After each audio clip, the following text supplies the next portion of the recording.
Okay, so we're asked to sketch y equals 3 to the x. Now what I want you to appreciate is, as x gets big, 3 to the power x is going to get massive, isn't it? Okay.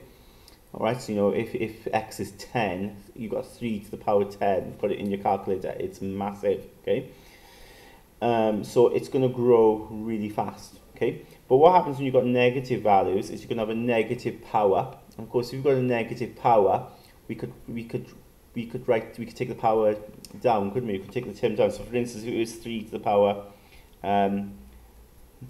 minus 2, well, we could rewrite that as 1 over 3 squared, which would be 1 over 9, wouldn't it? Which is really small, 1/9. It's like 0.1 recurring, I think. But you just imagine what happens as x then gets much more smaller, you know? If you have to minus 100, okay? It'd be 1 over 3 to the power 100, okay? So you're dividing 1 by a massive number, it's getting to 0, isn't it? So it tends to 0, that's what happens.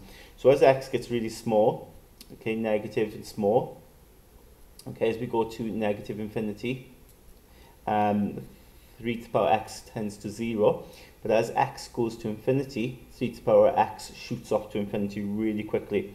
Okay, the key is what happens when x is 0. So when x is 0, 3 to the power 0, well, 3 to the power 0 is 1, isn't it? Anything to the power 0 is 1, so it'll always cross the y-axis at 1. So it's important that you note that there. Question will expect that. So when I draw my curve then, just appreciate it does shoot off to infinity like that quickly, goes through 1, and then it tends towards 0, okay? So never have it hit the axis, but have it going ever so close there to 0, okay? So you can stop drawing it as you're getting too close, okay? So that's what actually happens there. And the x-axis then acts as sort of like an asymptote.